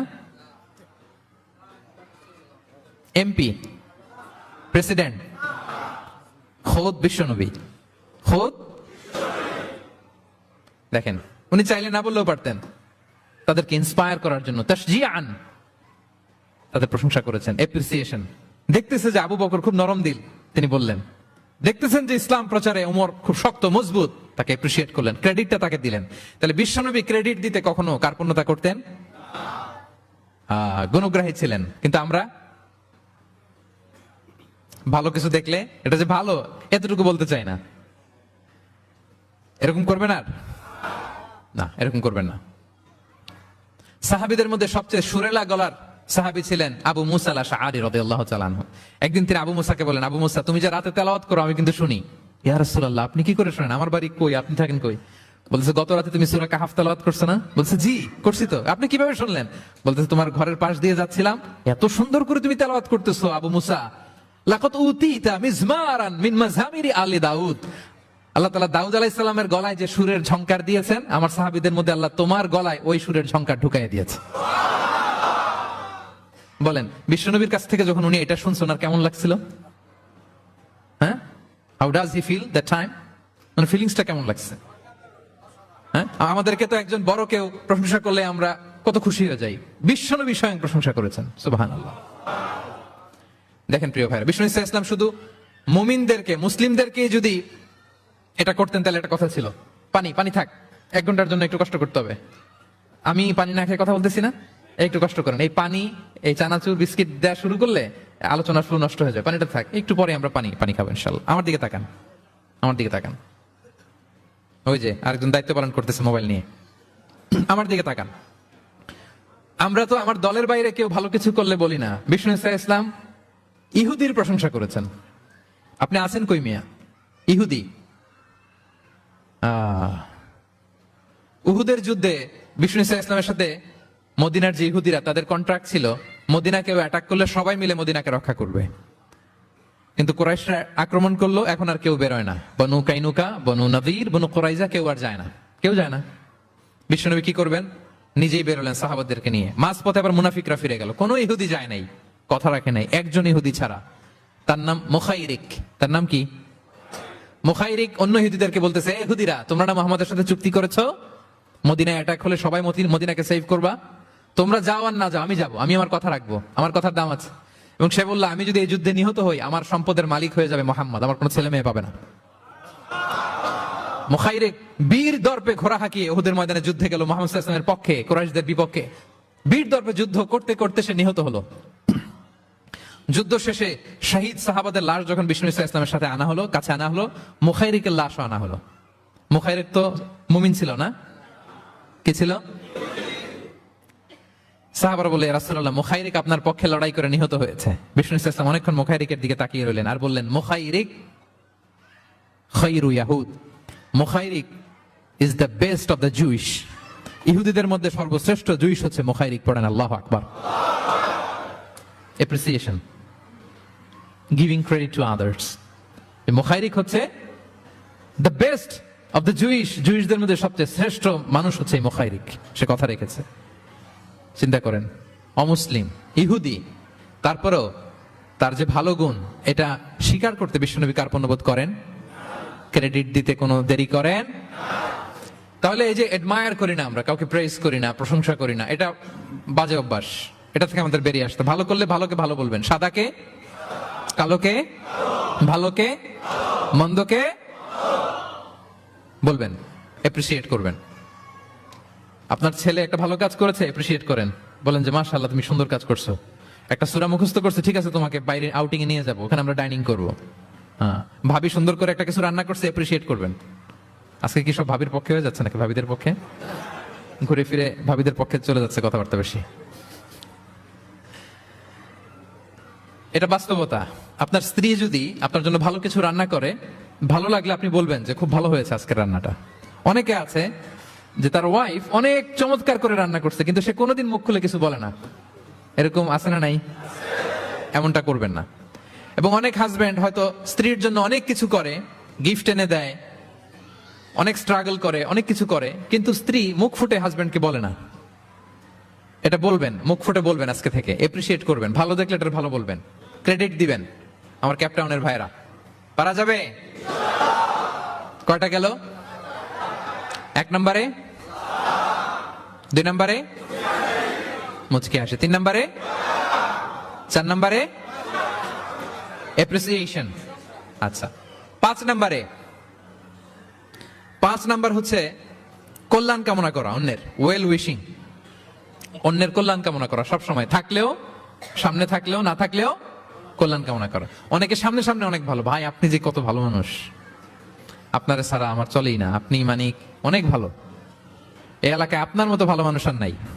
মানে সামনে আপনি অনেক ভালো, আপনি দাতা, আপনি সমাজসেবক, আপনি শ্রেষ্ঠ মানুষ, কিন্তু দূরে চলে গেলে আর নাই, তার বদনাম, তার ব্যাপারে অন্যদের কান ভারী করে, আরে উনি তো এমন একটা লোক, বুঝছেন, কি আর বলবো, বইলে আর লাভ নাই, পারি না ভাই, ওনার সাথে আর পারা যায় না, এরকম আছে না নাই? তার মানে সামনে সামনে খুব আপনি ভালো ভালো বললেন, কিন্তু সে যখন অনুপস্থিত তখন না। এটা তো শুভকামনা হয় না, এটা হয়েছে মুমিনদের শুভকামনা উপস্থিত অবস্থাতেও অনুপস্থিত অবস্থাতেও। আলহামদুলিল্লাহ বলেন। এই জন্য বিষ্ণু বলেন দ্বীন ও আন-নাসিহা, দিন হচ্ছে আন-নাসিহা মানে কল্যাণ কামিতা, দিন মানে কল্যাণ কামিতা, সবার জন্য আপনি গুড উইশ করবেন, কল্যাণ কামনা করবেন, ওয়েল উইশিং করবেন, শুভকামনা জানাবেন, সামনে থাকলেও দূরে থাকলেও। বিষ্ণু সাল্লাল্লাহু আলাইহি ওয়াসাল্লাম বলেন লিল মুমিনি আলাল মুমিনি সিত্তু খিসাল, এক মুমিনের উপর আরেক মুমিনের 6টা দায়িত্ব, এর মধ্যে একটা হচ্ছে ওয়া ইয়ানসাহু লাহু ইযা গাবা আও শাহিদা, সে তার শুভকামনা করবে, উপস্থিত থাকলেও করবে, অনুপস্থিত থাকলেও করবে। সুবহানাল্লাহ পড়েন। সামনেও যেমনি করবেন, দূরে গেলেও করবেন। অন্যের জন্য শুভকামনা করলে এটা ফিরে নিজের দিকে আসে, এটা খেয়াল রাখেন।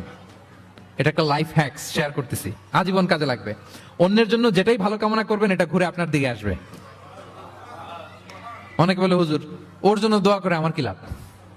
নিজের জন্য আল্লাহ আমারে মাফ করে দাও, আল্লাহ আমারে সমৃদ্ধি দাও, আল্লাহ আমার বেতন বাড়াও, আল্লাহ আমার ব্যবসায় বরকত দাও, আল্লাহ আমার ছেলেরা হাফেজ বানাও, আল্লাহ আমার বউ, আল্লাহ আমার মেয়ে, আল্লাহ আমার আমার আমার সব আমার ভালো আপনি চাচ্ছেন নিজের জন্য, অন্যদের জন্যও চান, আল্লাহ আমার সব ভাইদেরকে মাফ করো, আল্লাহ আল্লাহ আমার গোটা মুসলিম উম্মাকে তুমি বরকত দাও, কল্যাণ দাও, নেতৃত্বে আসার তৌফিক দাও, আল্লাহ সবাইকে সুস্বাস্থ্য দাও। এটা ফিরে আপনার দিকে আসবে।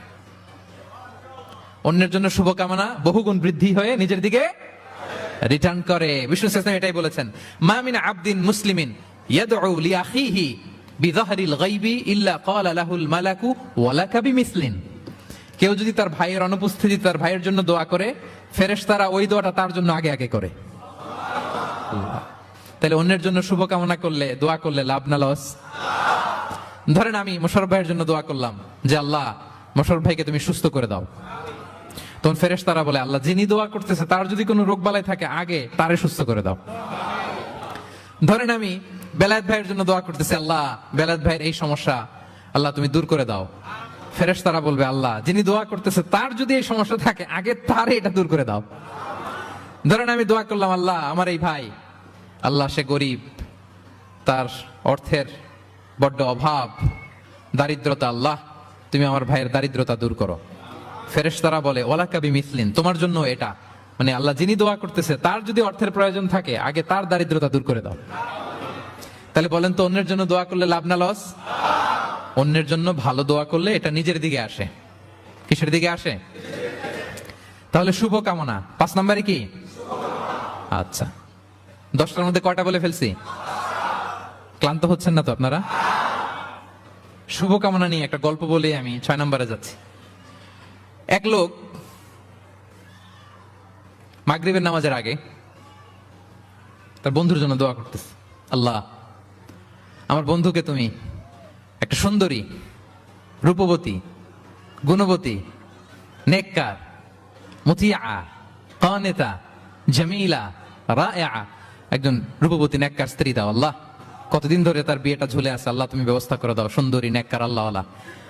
তো সে তো তার বন্ধুর জন্য প্রাণ ভরে দোয়া করতেছে, আর তার স্ত্রী ওয়াইফ পাশেই ইফতারি রেডি করতেছিল। এই দোয়া শুনে মহিলা তো তেলে বেগুনে জ্বলে উঠছে, দৌড়ে আসে বলছে এই তুমি কিসের দোয়া করো, রাখো। সে বেচারা মোনাজাতের মধ্যে তো ভরকে গেছে, ভয় বলে কি হইলো, আমি তো দোয়া করতেছি আমার বন্ধুর জন্য। তো মহিলা বলে তুমি কি মনে করছো আমি হাদিসটা জানি না? অন্যের জন্য কোন ভালো দোয়া করলে আগে যেটা নিজের জন্য কবুল হয় তুমি মনে করছো আমি জানি না? তুমি ভাবছো হাদিস শুধু তুমি একা জানো, আমি জানি না? না, কি সব দোয়া করো এগুলা? আল্লাহু আকবার, আল্লাহ রহম করুক। প্রিয় ভাইরা, এটা বলার উদ্দেশ্য হচ্ছে আপনি ভালো কিছু অন্যের জন্য চাইলে আল্লাহ তাআলা এটা নিজের জন্য কবুল করে নেয়। তাহলে অন্যের জন্য কল্যাণ কামনা করা, এটা হচ্ছে হৃদ্যতা, ভালোবাসা, সুসম্পর্ক বানানোর 5 নাম্বার টিপস। কয় নাম্বার? আচ্ছা 6 নাম্বার টিপস হচ্ছে বিপদে কাউকে সাহায্য করা। কি করা? বিপদে সাহায্য করা। বিপদে যে সাহায্য করে সেই আসল বন্ধু, ঠিক কিনা? কাউকে যদি বিপদের সময় আপনি সাহায্য করেন, সে আজীবন মনে রাখবে আপনাকে। সে যদি কৃতজ্ঞ মানুষ হয়, ভালো মানুষ হয়, আজীবন আপনাকে মনে রাখবে, কখনো ভুলবে না। এবং বিষ্ণু ইসা ইসলাম বলেন, ওয়াল্লাহু ফি আউনিল আবদি মা দামাল আবদু ফি আউনি আখি। আল্লাহ তাআলা ততক্ষণ পর্যন্ত বান্দার সাহায্যে থাকে যতক্ষণ বান্দা তার ভাইয়ের সাহায্যে থাকে। তাহলে আপনি যদি আল্লাহর সাহায্য চান, আপনার কি করতে হবে বলেন তো? আপনার ভাইকে সাহায্য করতে হবে। আল্লাহু ফি আউনিল আবদি মা দামাল আবদু ফি আউনি আখি। খেয়াল করেন কথাটার ওজন কত বেশি। আল্লাহ ততক্ষণ বান্দার সাহায্যে থাকে যতক্ষণ বান্দা তার ভাইয়ের সাহায্যে থাকে।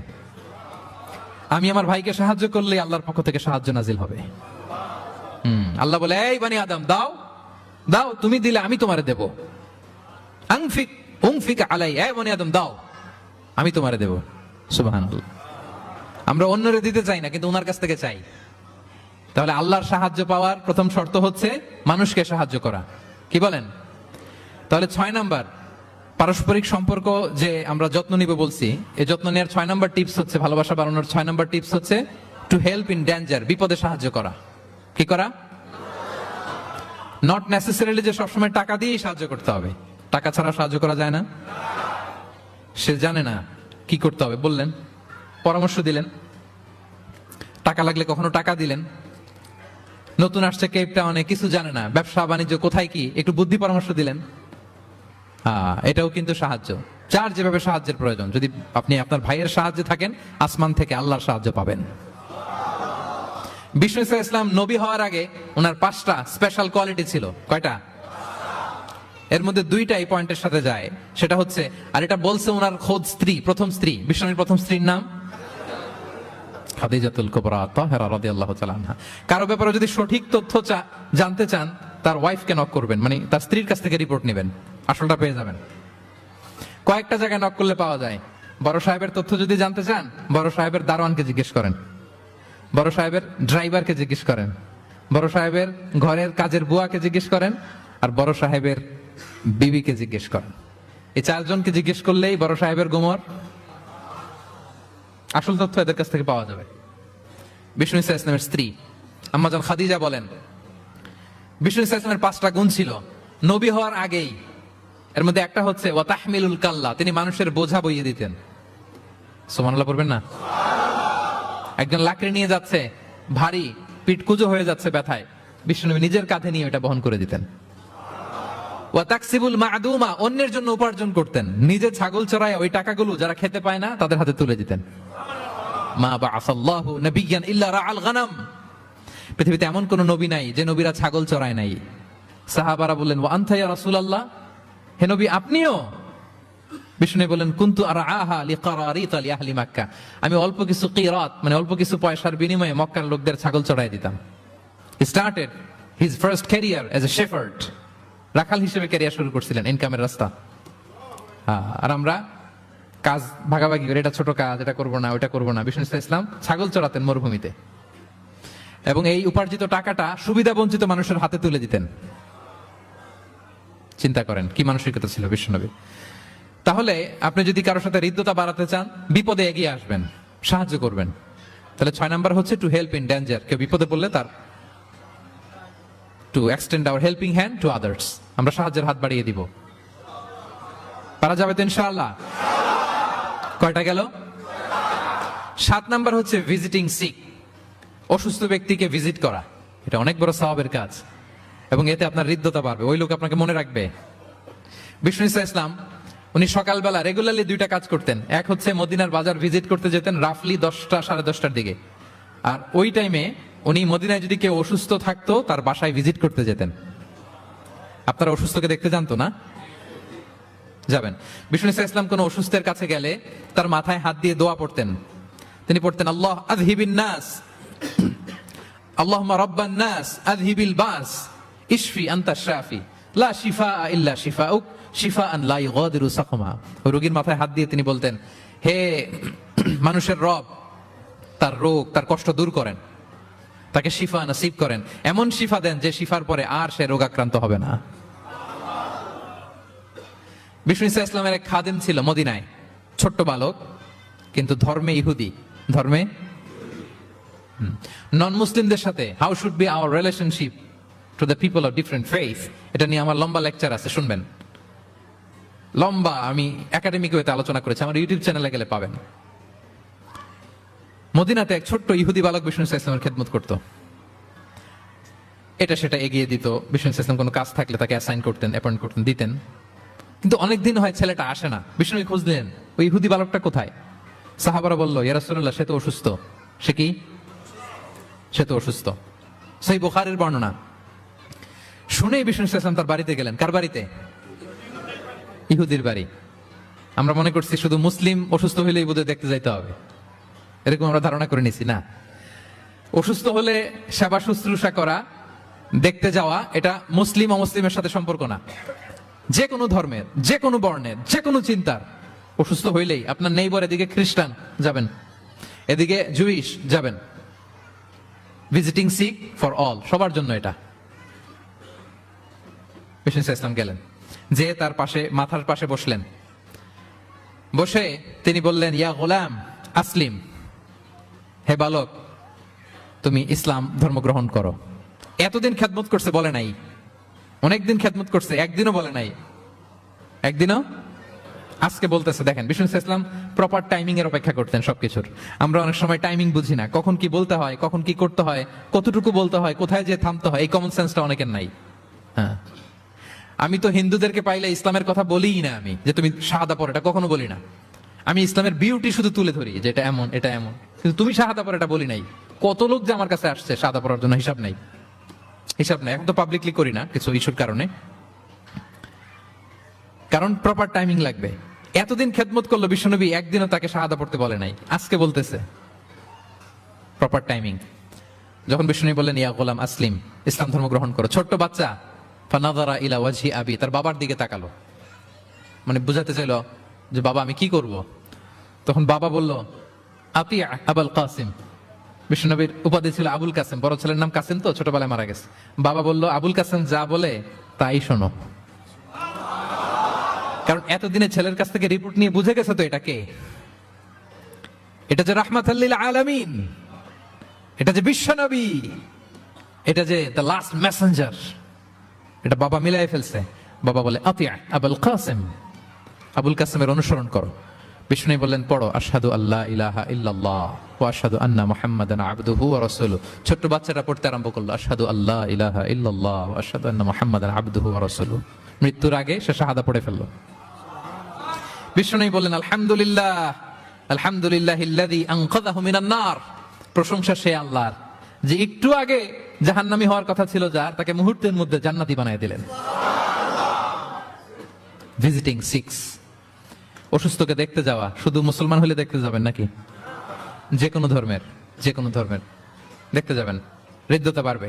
একদিন বিষ্ণু সাহাবাদেরকে বললেন, আজকে রোজা রেখেছো কে? নফল রোজা? আবু বকর রাদিয়াল্লাহু তাআলা আনহু হাত তুলে বললেন, আমি। বিষ্ণুনবী আবার জিজ্ঞেস করলেন, আজকে কোন মিসকিনকে খাবার খাইয়েছো কে? আবু বকর রাদিয়াল্লাহু বললেন, আমি। বিষ্ণুনবী আবার বললেন, আজকে কোন জানাজায় শরীক হয়েছে এমন কেউ আছে? আবু বকর বললেন, আমি। বিষ্ণুনবী বললেন, আজকে কোন অসুস্থকে ভিজিট করে আসছো, এরকম কি কেউ আছে? আবু বকর বললেন, আমি। বিষ্ণুনবী বললেন, মাজতামা'না ফি ইমরিইন ইল্লা দাখালাল জান্নাহ। এতগুলো গুণ যদি একটা ব্যক্তির মধ্যে থাকে, ওই ব্যক্তি তো জান্নাতি না হয়ে পারে না। ভিজিটিং সিক, অসুস্থকে দেখতে যাওয়া, যদি এটা করেন তাহলে আপনাদের পারস্পরিক হৃদ্যতা, ভালোবাসা বাড়বে। এবং এটা জাতি, ধর্ম, বর্ণ নির্বিশেষে যে কোনো লোক অসুস্থ হলে আমরা ভিজিট করতে পারি। যাবেন, কিছু গিফট নিয়ে যাবেন, কমলা নিয়ে যাবেন। সাউথ আফ্রিকাতে তো দেখি আমি একেবারে ফ্রেশ ফ্রুটস, সুবহানাল্লাহ। আমি যেখানেই গেছি কোনো ফরমালিন নাই, তাজা, টাটকা, ফ্রেশ, এত সুন্দর স্মেল, এত সুন্দর টেস্ট এটার, আলহামদুলিল্লাহ।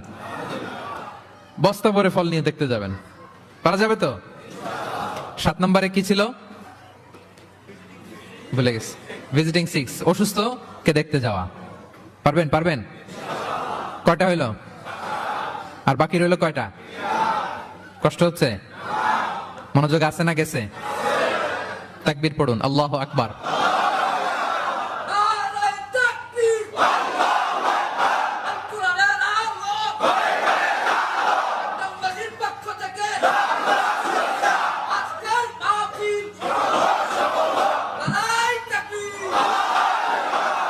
মাশাআল্লাহ, তাবারাকাল্লাহ। কয়টা বললাম?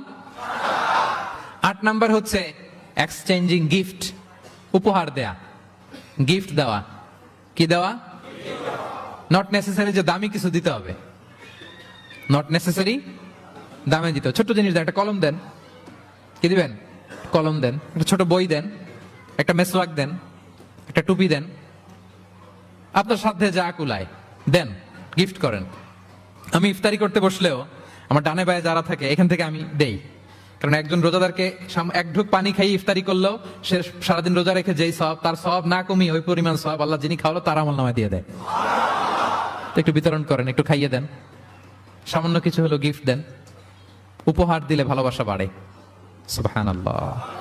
বিষ্ণু ইসলাম নিজেই বলেছেন, তাহা দাও তাহাব্বু, তোমরা একে অপরকে উপহার দাও, তোমাদের মধ্যে ভালোবাসা বাড়িয়ে দিবে কে? পারস্পরিক উপহার বিনিময় করবেন। ছেলেকে উপহার দিন, মেয়েকে উপহার দিন, স্ত্রীকে দিন, বন্ধুকে দিন, কলিগকে দিন, পারলে শত্রুকেও দিন। কি বলেন? শত্রুকে যদি উপহার দেন শত্রুতা থাকবে? ধরেন কারোর সাথে আপনার কম্পিটিশন, ধরেন একটা নির্বাচন, সে জিতে গেল, আপনি হেরে গেলেন, আপনি ফুল পাঠান, ফ্রুটস পাঠান, দেখবেন শত্রুতা কমে গেছে। এটাই বলেছেন বিষ্ণু ইসলাম সরাসরি, যে তাহা ওয়া তাহাদাউ তাহাব্বু তাযহাবি শাহনা, তোমরা পারস্পরিক গিফট দাও, তাহলে শত্রুতা, দ্য এনিমিটি উইল ডিসঅ্যাপিয়ার, শত্রুতা দূর হয়ে যাবে, বিরোধ মিটে যাবে, ভালোবাসা বেড়ে যাবে। তাহলে পারস্পরিক সুসম্পর্কের জন্য, সম্পর্ক উন্নয়নের জন্য, হৃদ্যতা ভালোবাসা বাড়ানোর জন্য আমরা একে অপরকে উপহার দিব, যা পারি উপহার দেওয়ার এই কালচারটা ভালো, এটা সুন্নাহ। পারবেন তো? তাহলে 8 নম্বরে কি ছিল? Gift, exchanging gift. আচ্ছা, 9 নাম্বার হচ্ছে হসপিটালিটি, আপ্যায়ন করানো, মানে মানুষকে খাওয়ানো। মানুষকে কি শুধু নিজেই খাবেন না, খাওয়াবেনও, দুটোই ভালো। খাইবেনও, খাওয়াবেনও, খাবেনও, খাওয়াবেনও। খাওয়ালে হৃদ্যতা বাড়ে, কাউকে আপ্যায়ন করালে, এন্টারটেইন করালে, হসপিটালিটি করলে হৃদ্যতা বাড়ে। আরবরা কি বলে জানেন? আরবরা বলে কারো এখানে ঢুকার আগে এখানে ঢুকো, মানে হৃদয়ে ঢুকার আগে পেটে ঢুকো আগে। হ্যাঁ, কলবে যাওয়ার আগে পেটে ঢুকো, তাইলে তার হৃদয়ে পৌঁছতে পারবা। বাংলাতে একটা কথা আছে, বাসনে ভাত না থাকলে ভাষণে পেট ভরে না। ঠিক কিনা বলেন? বাসনে ভাত না থাকলে ভাষণে পেট ভরে না, পেটে খেলে পিঠে সয়। এজন্য আপ্যায়ন করানো, খাওয়ানো, এটা এমন একটা টেকনিক, আপনি কাউকে আপ্যায়ন করালে মুহূর্তেই তার মনটা, হৃদয়টা আপনার দিকে ঝুঁকে যাবে। সুবহানাল্লাহ পড়েন। বিষ্ণু ইসলাম বলেন, মান কানা ইউমিনু বিল্লাহি ওয়াল ইয়াউমিল আখিরি ফালইউকরিম দাইফা, যে আল্লাহ বিশ্বাস করে এবং আখিরাতে বিশ্বাস করে সে যেন তার মেহমানকে সম্মান করে। মেহমান আপ্যায়ন করা সুন্নাহ, এটা সুন্নাহ, সে যেন মেহমানকে আপ্যায়ন করে, সম্মান করে। অনেকে মেহমান আসলে অখুশি হয়, বাসায় মেহমান আসছে, হায় রে কত ঝামেলা, আমাদের রিজিক নিয়ে টানাটানি। সে ভাবে যে তার রিজিকে ভাগ বসাতে মেহমান আসছে, আসলে না। মেহমান আল্লাহর পক্ষ থেকে মেহমানের রিজিক নিয়ে আপনার কাছে আসছে, সে আসার ফলে আপনাদের রিজিকে বরকত হয়ে গিয়েছে।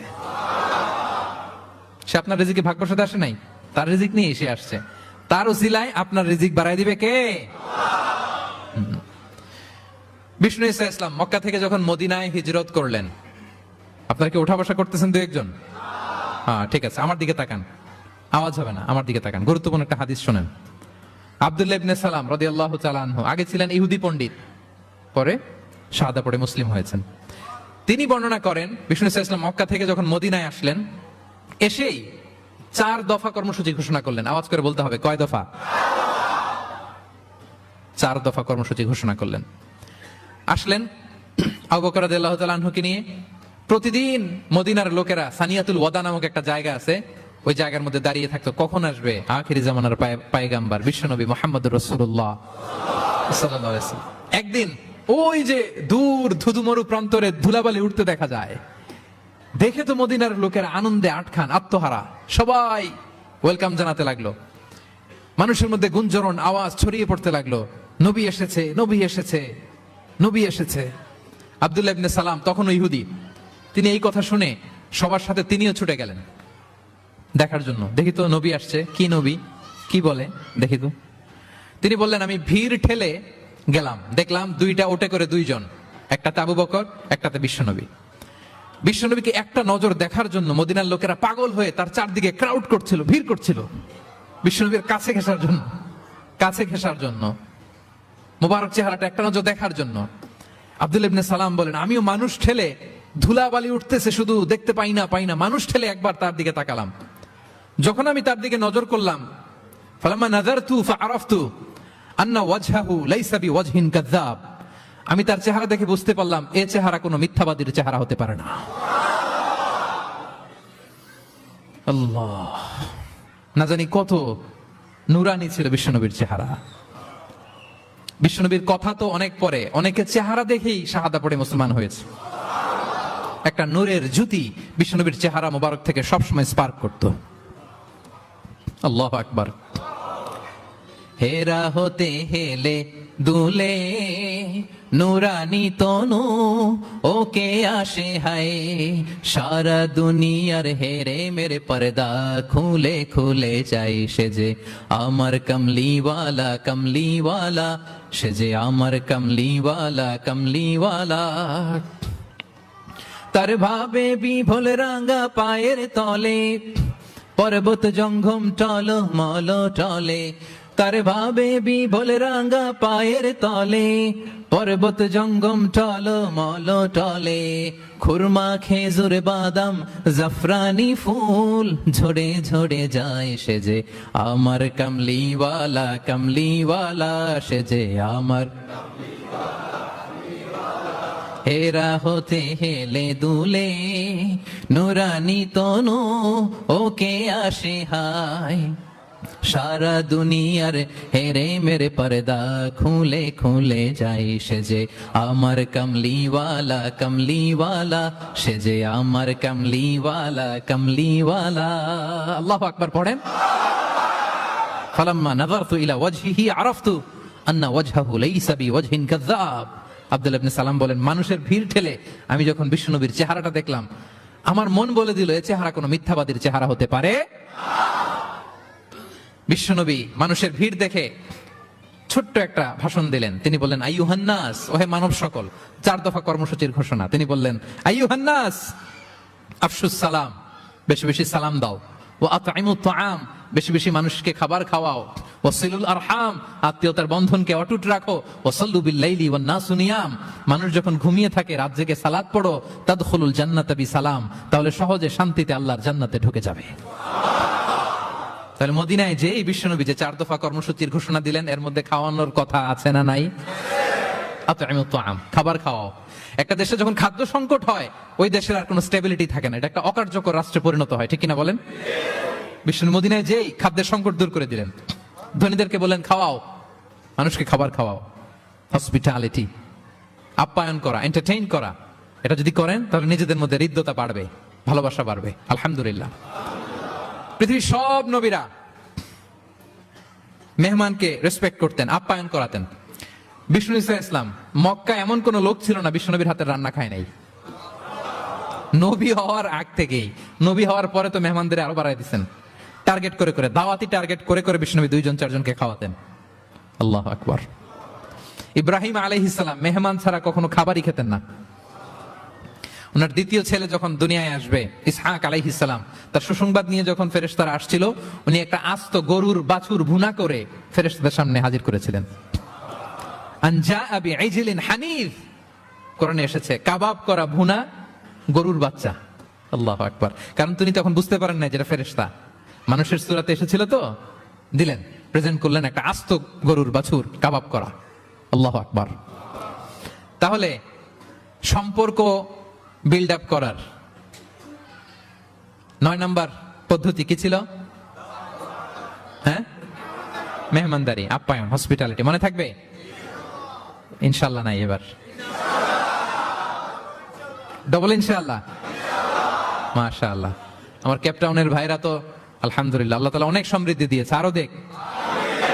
কৃপণতা করবেন না, কৃপণদের আল্লাহ পছন্দ করে না, কৃপণদের আল্লাহ পছন্দ করে না। হাত উজাড় করে দিবেন, উপর থেকে উজাড় করে আপনাকে দিবে কে? হসপিটালিটি, মেহমানদারি করা, হৃদ্যতা বাড়ায়। কয়টা গেল? বাকি রইল কয়টা?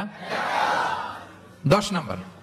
10 নম্বর হচ্ছে রিকনসিলিয়েশন, সেটেলমেন্ট, মিলিয়ে দেয়া, যেটা দিয়ে আয়াত শুরু করেছি। দুইজন ঝগড়া লাগছে, দূর থেকে লাগাই দিব আমরা নাকি? অনেকে কিন্তু দূর থেকে মজা নেয়, ওই যে এটা লাগছে দুইটা আরো লাগুক, আরেকটু হাতাহাতি, ঘুষাঘুষি, কিলাকিলি, মারামারি, মামলা হামলা আছে না নাই? দূর থেকে অনেকে কি নেয়? মজা নেয়। এটা মুনাফিকের আলামত, এটা করবেন না। বরং আপনি মিলিয়ে দেওয়ার চেষ্টা করবেন। কয়েকটা জায়গায় মিথ্যা বলাও যায় আছে, এর মধ্যে একটা হচ্ছে মিলায়া দেয়া। একদিন বললেন, ভাই উনি তো আপনার ব্যাপারে খুব চমৎকার একটা কথা বললো। আমার ব্যাপারে? এই লোক কি বলছে, কি বলেন তো, কি বললো? তখন আপনি বললেন, আরে এই তো উনি তো বলতেছে আপনি নাকি এরকম খুব ভালো, এই সেই। সে তো খুশিতে বাকবাকু, বা আমি তো এতদিন এটারে খারাপ মনে করছিলাম। এত ঝগড়াঝাটি, আর বাইরে বাইরে আমার প্রশংসা করে, আলহামদুলিল্লাহ ভালো, দেখি কি হয়। ওরে যে আবার একদিন বললেন, আরে ভাই ওনার সাথে দেখা, কথা প্রসঙ্গ তো আপনার ব্যাপারে বলতে যে বললো আপনি নাকি এরকম করছিলেন, ভালো একটা কাজ। সে অবাক হয়ে যাবে, দেখবেন যে এরপরে দুইজনের যখন রাস্তায় দেখা হয়ে গেছে, একে অপরকে সালাম দিয়ে ফেলতেছে, হ্যাঁ মুসাফা করে ফেলতেছে, কথা বলতেছে, কোন একটা ইস্যু ধরে তারা মিলে যাওয়ার চেষ্টা করতেছে। কারণ দুইজনের মধ্যে হৃদয়তা আগে থেকেই তো, হৃদয়টা কোল ডাউন হয়ে আছে, ঠিক কিনা বলেন? আর এই মধ্যস্থতা করেছেন কে? আপনি আপনি আপনি মধ্যস্থতা করছেন। রিকনসিলিয়েশন, মিলায় দিবেন। তাহলে ঝগড়া লাগলে আজকে থেকে আমরা কি করব? মিলায় দিব, সেটেলমেন্ট করে দিব। আল্লাহ বলেন, ফাত্তাকুল্লাহ ওয়া আসলিহু যাতা বাইনিকুম, আল্লাহরে ভয় করো আর নিজেদের মধ্যে বিবাদ বিরোধ হলে এটার উস্কে দিও না, মিলিয়ে দাও। কি করো? মিলিয়ে দাও। একটা অত্যন্ত জরুরি হাদিস বলছি, মনোযোগ দিয়ে শুনুন, এটা বলে শেষ করব। বিষ্ণু ইসলাম একবার সাহাবাদেরকে বলেন, আলা উখবিরুকুম বিআফদাল মিন দারাজাতিস সিয়ামি ওয়াস সালাতি ওয়াস সাদাকা। সাহাবাদেরকে বলেন, ও সাহাবারা, নামাজের চেয়েও, রোজার চেয়েও, দান খয়রাতের চেয়েও একটা বড় ইবাদত আছে, এটা কি আমি কি তোমাদের বলবো না? সাহাবারা তো অবাক, নামাজের চেয়েও বড় ইবাদত, রোজার চেয়েও বড়, দানের চেয়েও বড়। ক্বালু বালা ইয়া রাসূলুল্লাহ। সাহাবারা বললেন, অবশ্যই হে নবী, হ্যাঁ আপনি বলেন সেটা কি? বিষ্ণু ইসলাম বললেন, ইসলাহু যাতিল বাইন, বিবাদমান দুই গ্রুপকে মাঝখান দিয়ে যে মিলিয়ে দেয়া। নামাজের চেয়েও বড়, রোজার চেয়েও, সাদাকার চেয়েও বড়, মিলাইয়া দেওয়া। আমরা মনে করি সেজদা দিতে দিতে কপালে দাগ ফেলে দিছি, এটাই তো বড় ইবাদত। এটা তো নিঃসন্দেহে বড় ইবাদত। আমরা মনে করি হজ করতে করতে শেষ করে ফেলতেছি, এটাই বড় ইবাদত। জিকির করতে করতে আমরা দিনরাত এক করে ফেলতেছি, এগুলো তো নিঃসন্দেহে ইবাদত। কিন্তু দুই ভাই বিবাদমান দুই গ্রুপের মধ্যে আপনি যদি মিলিয়ে দেন, এগুলো নফল রোজা, নফল দান, নফল সালাতের চেয়েও বেশি সওয়াবের কাজ। পড়েন সুবহানাল্লাহ। তাহলে এখন পকেটে যদি দুই গ্রুপকে লাগতে দেখেন, কি করবেন? তারা যাবে। এদিকে দুই চারজন উঠছেন কেন আপনারা? আমি কি এখনো উঠছি? ওয়াশরুমে যাবে না? আর 2 মিনিট বসেন। তাহলে বিবাদমান দুই পক্ষকে মিলিয়ে দেয়া অনেক বড় সওয়াবের কাজ। এবং বিষ্ণু ইসলাম নিজে এই কাজটা করতেন। আমার ক্যাপ্টেনের ভাইরা মিলিয়ে দিতেন। সেই বুখারীতে একটা বাব আছে, বাবু কাউলিল ইমাম ইযহাবু বিনা নুসলিহ বাইনাহুম। বিষ্ণু ইসলাম ঝগড়া দেখলেই বলতেন, ইযহাবু বিনা, আমাকে নিয়ে যাও, নুসলিহ বাইনাহুম, আমি মিলিয়ে দেব। কোবাপল্লীতে একবার দুই সাহাবীদের গ্রুপ ঝগড়া লাগছে, কোবাপল্লীতে। বিষ্ণু ইসলাম বললেন, কোথায় ঝগড়া? কোবায়। বিষ্ণু বলেন, ইযহাবু বিনা, ঝামেলা কি, আমারে নিয়ে যাও, নুসলিহ বাইনাহুম, আমি মিলাই দিব। সুবহানাল্লাহ। হি ওয়াজ এ ভেরি গুড মিডিয়েটর। মধ্যস্থতা করতেন পারতেন চমৎকার বিশ্বনবী। বিবাদমান দুই পক্ষকে মিলিয়ে দিতেন। আউস খাজরাজের 100 বছরের যুদ্ধ বিশ্বনবী মিলাই দিতেন। সুবহানাল্লাহ পড়েন। তাহলে মধ্যস্থতা করা যাবে? হ্যাঁ, মধ্যস্থতা করবেন, মিলিয়ে দিবেন, নাকি লাগাই দিবেন? আগুন লাগলে ঘি ঢালবেন, তেল ঢালবেন, কি ঢালবেন? মনে থাকবে? তাহলে যে আয়াত দিয়ে শুরু করেছিলাম সে আয়াত দিয়ে শেষ করি। ইন্নামাল মুমিনুনা ইখওয়া, বিশ্বাসীরা ভাই ভাই। ফাসলিহু বাইনা আখাওয়াইকুম, এই ভ্রাতৃত্বের মধ্যে বিবাদ হলে কি করো? মিলিয়ে দাও। কারণ তোমরা হচ্ছে ইখওয়াতুন ফিদ দ্বীন, দ্বীনি ভাই। আর দ্বীনি ভাইরা এক দেহ এক প্রাণ, এক দেহ। ফাত্তাকুল্লাহ, আল্লাহকে ভয় করো। লাআল্লাকুম তুরহামুন, রহমতের বারিধারা নাজিল করবে কে? তাহলে সম্মানিত সুধী, আমাদের এই ভেঙে যাওয়া ভঙ্গুর সম্পর্কগুলোকে যেন আমরা জোড়া লাগাই। আমাদের পারস্পরিক হৃদ্যতা, ভালোবাসা, এগুলো বাড়ানোর জন্য ইসলামের দেয়া যে 10টা ফর্মুলা আজকে বলেছি, এগুলো যেন আমরা আমল করি। পারা যাবে? দেখি কয়জনের মনে আছে। 1 নাম্বার কি ছিল? 2 নাম্বার মুচকি হাসি। 3 number welcome. 4 number appreciation. 5 number শুভকামনা, ওয়েল উইশিং। 6 নাম্বার বিপদে সাহায্য করা, to help in danger. 7 number অসুস্থকে দেখতে যাওয়া, visiting sick. 8 number exchanging gift, gift উপহার দেয়া। 9 নাম্বার হসপিটালিটি মানে মেহমানদারি। 10 নাম্বার লাগায় দেওয়া, লাগিয়ে দেওয়া। মনে থাকবে কয়দিন? সারা জীবন। আল্লাহ তাআলা আমাদের সম্পর্কগুলোকে মজবুত করুক।